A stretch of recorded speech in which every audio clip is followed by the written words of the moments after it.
అతిపెద్ద షాపింగ్ ప్రపంచం సిఎంఆర్ మన నంద్యాలలో ప్రముఖ సినీ తారలచే డిసెంబర్ 6న గొప్ప ప్రారంభం. నమస్తే, వెల్కమ్ టు సుమన్ టీవీ. ప్రస్తుతం తెలంగాణలో నెలకొన్నటువంటి భూకంపంతో ఒక్కసారిగా ప్రజల్లో తీవ్ర భయాందోళన. ఎందుకు ఇంత రిక్టర్ స్కేల్ మీద ఇంత తీవ్రతతో ఎందుకు వచ్చింది? ఎక్కడో మేడార అడవుల్లో నెలకొన్నటువంటి భూకంప కేంద్రంతో హైదరాబాద్ ఎందుకు వణికింది? దీనికి సంబంధించిన చర్చ కొనసాగుతుంది. దీనికి సంబంధించి మనం మాట్లాడదాం. మనతో పాటు చీఫ్ సైంటిస్ట్ ఎన్జీఆర్ఐ పూర్ణచంద్రరావు గారు ఉన్నారు. సార్ నమస్తే. నమస్తే అండి సార్, ఎక్కడో మేడారంలో వచ్చినటువంటి భూకంప కేంద్రం ఇక్కడ హైదరాబాద్లో ఉన్నటువంటి ప్రజలను కూడా వణికించినటువంటి పరిస్థితి. 200 కిలోమీటర్లకు పైగా ఉన్నటువంటి దూర ప్రాంతాల్లో కూడా ప్రకంపనలు నెలకొన్నాయి. ఏంటంటారు? ఇది దేనికి ఇండికేషన్ అంటారు దీన్ని?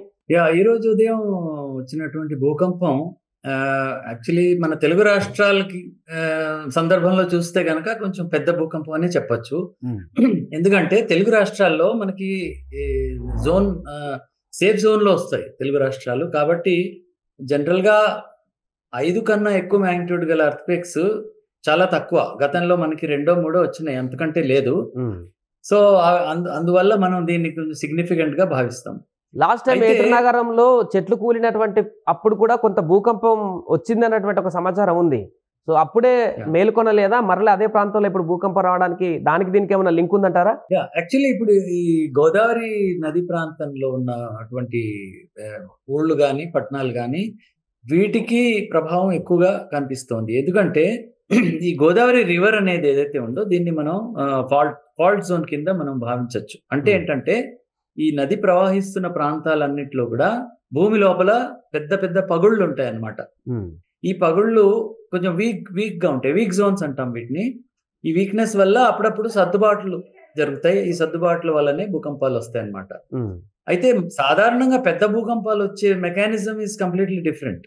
వాటిని మనం టెక్టానిక్ ఎర్త్క్వేక్స్ అంటాం. ఏవైతే ఇప్పుడు హిమాలయాల్లో లేదా మనం ఈ మధ్య టర్కీలో చూసాం పెద్ద భూకంపం, బిల్డింగ్స్ కూడా కొలాప్స్ అయిపోయేటువంటి భూకంపాలు, వాటిని టెక్టానిక్ ఎర్త్క్వేక్స్ అంటాం. అవి మేజర్ అండ్ గ్రేట్ ఎర్త్క్వేక్స్. అవి మనం వాటితో మనం కంపేర్ చేయడానికి లేదు. దీన్ని మనం ఇంట్రాప్లేట్ ఎర్త్క్వేక్స్ అంటాం. అంటే ఏంటంటే మనకు ఒక స్టేబుల్ గా ఉన్న ప్రాంతంలో కూడా తరచుగా చిన్న చిన్న భూకంపాలు వస్తాయి. సో ఇది సెకండరీ లెవెల్ ఎర్త్క్వేక్స్. వీటిని మనం వాటితో పోల్చడానికి వీల్లేదు. First point. సెకండ్ పాయింట్ ఏంటంటే తెలుగు రాష్ట్రాల్లో కూడా మనకి సాధారణంగా 3 లేదా 4 మ్యాగ్నిట్యూడ్ లో వచ్చినాయి. గతంలో చాలా ఎర్త్క్వేక్స్ వచ్చినాయి. 5 మ్యాగ్నిట్యూడ్ అనేది కొద్దిగా ఎక్కువ కాబట్టి మనం దీన్ని గమనిస్తున్నాము. 5 మ్యాగ్నిట్యూడ్ ఎర్త్క్వేక్ వల్ల పెద్దగా డ్యామేజ్ జరగకపోవచ్చు. బిల్డింగ్స్ లో దగ్గరలో ఉన్న బిల్డింగ్స్ లో కొంత క్రాక్స్ రావచ్చు, కానీ ఇవి అంతా మరీ ప్రమాదకరమైన భూకంపాలు అయితే కావు. రైట్. అంటే గత నెలల వ్యవధిలోనే ఒకసారి ఏటునగరంలో 1,00,000 చెట్లు కూలిపోవడం, మళ్ళీ ఆ నియర్ బై ప్రాంతాల్లోనే భూకంపం రావడం, అంటే ఆ అటవీ ప్రాంతాల్లో ఏమైనా అలజడి కొనసాగుతుందా భూగర్భంలో? అటువంటి ఇండికేషన్ అయితే ఏమీ లేదు. అంటే ఇప్పుడు ఫర్ ఎగ్జాంపుల్ ఇటువంటి భూకంపం మనం ఆల్మోస్ట్ 60 సంవత్సరాల తర్వాత చూస్తున్నాం. మనకి 1969లో భద్రాచలంలో సంభవించింది అనమాట. అంటే ఇప్పుడు దాదాపు మోర్ దాన్ 50 ఇయర్స్ అయిపోయింది. ఆ తర్వాత మన తెలుగు రాష్ట్రాల్లో ఎక్కడా కూడా 5+ అయితే చూడలేదు. అయితే మనం ఏంటంటే ఈ పెద్ద ఎర్త్క్వేక్స్ ఏంటంటే దీని రిటర్న్ పీరియడ్ అనేది తక్కువ ఉంటుందండి. అంటే ఏంటంటే మళ్ళీ రిపీట్ అవడానికి ఎంత కాలం పడుతుందో దాన్ని రిటర్న్ పీరియడ్ అంటాం. ఓకే. సో పెద్ద ఎర్త్క్వేక్స్ కి రిటర్న్ పీరియడ్ లార్జ్ ఉంటుంది అనమాట. సో ఆ విధంగా చూస్తే మనకు ఆల్మోస్ట్ 50 సంవత్సరాల తర్వాత మనం ఇటువంటి ఎర్త్క్వేక్ ని చూస్తున్నాం. మీ అంచనా ప్రకారం దీనికి కారణం ఏమై ఉంటుంది అనుకుంటారంటే సింగరేణి బెల్ట్ లో నియర్ బై ఉన్నాయి ఇప్పుడు వచ్చినటువంటి భూకంప కేంద్రానికి, మీరన్నట్టు నది పరివాహక ప్రాంతము, అడవులు, ఏ కారణం చేత ఈ ప్రకంపనలు వచ్చినట్టు చెప్పుకోవచ్చు? బేసిక్ గా ఈ మీరు ఏవైతే ఎఫెక్ట్స్ చెప్తున్నారో ఇవన్నీ సర్ఫేస్ వరకే పరిమితం అన్నమాట.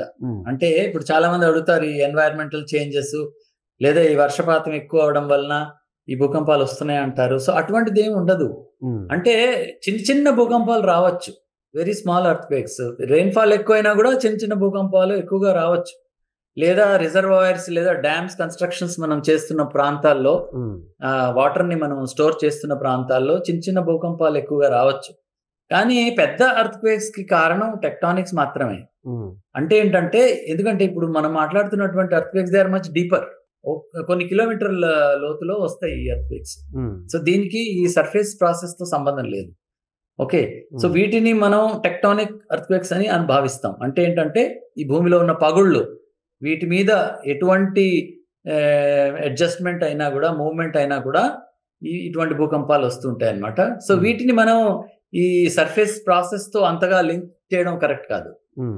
అంటే దీని ద్వారా ఫ్యూచర్ లో ఏమన్నా ఇబ్బందికరమైనటువంటి పరిస్థితులు వచ్చేటువంటి అవకాశం ఉందా? దీని ద్వారా ప్రజలు కానీ, అధికారులు కానీ, ప్రభుత్వాలు కానీ ఏమన్నా మేల్కోవాల్సినటువంటి అవసరం ఏమన్నా చెప్తుందా దీని ద్వారా? అంటే ప్రస్తుతానికి అటువంటిది ఏమీ లేదు. ఎందుకంటే నేను చెప్పినట్టుగా ఈ 5 magnitude earthquakes కూడా వస్తూ ఉంటాయి తరచుగా. Repeat periods may be large. అంటే మళ్ళీ నెక్స్ట్ ఎర్త్క్వేక్ ఒక 30-40 years తర్వాత రావచ్చు. అంటే వెంటనే రావు ఇలాంటివి. చిన్న ఎర్త్క్వేక్స్ అయితే ఫ్రీక్వెంట్ గా వస్తుంటాయి. సో దీనివల్ల అంత భయపడాల్సిన అవసరం లేదు. కాకపోతే కొన్ని విషయాలు, ఇప్పుడు ఒక పెద్ద భూకంపం వచ్చిన తర్వాత కొద్ది రోజుల పాటు భూమి ప్రకంపిస్తూ ఉంటుంది. ఓకే, సో వాటిని మనం ఆఫ్టర్ షాక్స్ అంటాం. అంటే ఏంటంటే పెద్ద భూకంపం సెటిల్ అయ్యే వరకు చిన్న చిన్న భూకంపాలు మనకి వస్తూ ఉంటాయి. అయితే అవి వాటి తీవ్రత తక్కువ ఉంటుంది కాబట్టి మనం వాటి గురించి అంతగా భయపడాల్సిన అవసరం లేదు. సో ఈ ఆఫ్టర్ షాక్స్ అనేవి కొద్ది రోజుల పాటు ఉండొచ్చు. సార్, ఇప్పుడు పెద్ద భూకంపం అయితే ఎక్కువ రోజులు. రైట్. ఇప్పుడు కొత్తగూడెంలో కూడా కొత్త ఎయిర్పోర్ట్ తీసుకురాబోతున్నారు, వరంగల్లో కూడా తీసుకురాబోతున్నారు. ఇట్లాంటి పరిణామాల నేపథ్యంలో వాటికేమన్నా భవిష్యత్తులో ఇబ్బంది కలిగేటువంటి అవకాశాన్ని చూడొచ్చా? లేదండి, అలాంటిది ఏమీ లేదు. ఎందుకంటే ఇప్పుడు పెద్ద పెద్ద కన్స్ట్రక్షన్స్, ఇప్పుడు ఎయిర్పోర్ట్ కానివ్వండి, బ్రిడ్జెస్ కానివ్వండి, లేదా న్యూక్లియర్ పవర్ ప్లాంట్స్ కానివ్వండి, వీటన్నిటికీ కూడా బిఫోర్ కన్స్ట్రక్షన్ కొన్ని సర్వేస్ చేయడం జరుగుతుంది. కొన్ని సర్టిఫికేషన్స్ మ్యాండేటరీగా తీసుకుంటారు వాళ్ళు.